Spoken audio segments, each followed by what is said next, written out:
Disclaimer: ang sumusunod na kwento ay naglalaman ng mga kathang-isip lamang na elemento at nilayon para sa mga layunin ng entertainment lamang.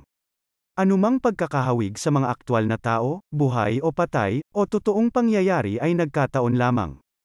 Ang mga pangyayaring inilalarawan sa kwentong ito ay gawa ng imahinasyon ng may akda at hindi dapat bigyang kahulugan na sumasalamin sa katotohanan sa anumang paraan. Sa bayan ng Cedar Grove, na matatagpuan sa loob ng maulap na kagubatan ng Pacific Northwest, may nakatayong isang sinaunang puno ng oak na may masamang reputasyon. Ang mga lokal ay nagbulungan ng mga kwento tungkol sa mga sinumpa nitong pinagmulan, na sinasabing sila ang pinagmulan ng lahat ng uri ng kasawian na sumasalot sa bayan sa loob ng maraming henerasyon.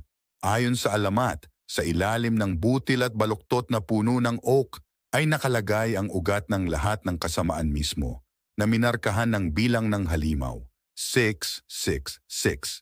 Marami ang nagtangkang humukay sa ugat na ito sa paniniwalang ang pagwasak dito ay mag-aalis ng sumpa sa bayan, ngunit walang nagtagumpay. Ang mga sumubok ay sinabing nakatagpo ng mga kakilakilabot na kapalaran, nawawala sa isipan ng kabaliwan. Sa kabila ng mga babala, nagpasya ang isang grupo ng mga adventurous na teenager na siyasatin ang alamat sa isang nakamamatay na gabi ng Halloween. Armado ng mga pala at flashlight, nakipagsapalaran sila sa madilim na kakahuyan. Umaalingaw-ngaw sa malamig na hangin ang kanilang tawanan. Habang papalapit sila sa sinaunang oak, nakaramdam sila ng pagkabalisa.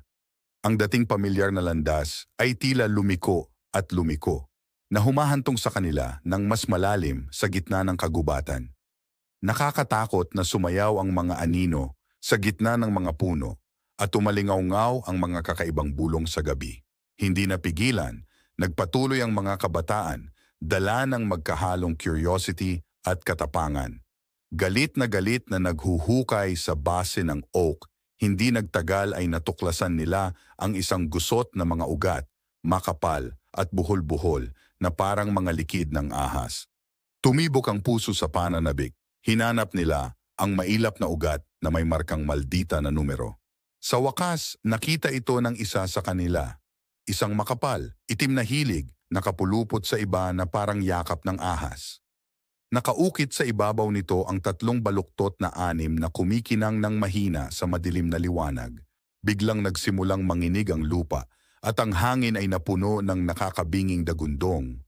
Nahati ang lupa sa ilalim ng kanilang mga paa at mula sa nakanganga na lupa ay lumabas ang isang napakalaking nilalang. Ang mga mata nito ay nagniningas sa apoy ng impyerno. Huling-huli na namulat ang mga kabataan. Ang ugat ay hindi pinagmumulan ng kasamaan, kundi isang tubo lamang. Sila ay nagpakawala ng isang bagay na mas masama, isang bagay na sinaunang at gutom sa mga kaluluwa. Sa desperadong hangarin, tumakas sila sa kadiliman. Ngunit gaano man kabilis ang kanilang pagtakbo, hindi sila nakaligtas sa walang humpay na pagtugis ng nilalang mula sa kaibuturan ng lupa. Nabuhay ang alamat ng isinumpang ugat ng 666. Isang mabangis na paalala ng kahangalan ng mga taong nangahas na makialam sa mga puwersang hindi nila naiintindihan. Ang bayan ng Cedar Grove ay magpakailanman ay pinagmumultuhan ng madilim nitong nakaraan, isang anino na nagbabadya sa mga hindi mapag-aalinlangan ng naninirahan dito. Salamat sa pagpapahintulot sa amin na akitin ang iyong imahinasyon, pakiligin ang iyong mga pandama, at dalhin ka sa mga mundong parehong hindi ka panipaniwala at nakakatakot. Ang iyong feedback, komento, at pakikipag-ugnayan ay nagbibigay inspirasyon sa amin na patuloy na itulak ang mga hangganan ng pagkukwento at upang lumikha ng nilalaman na sumasalamin sa iyo sa malalim at visceral na antas.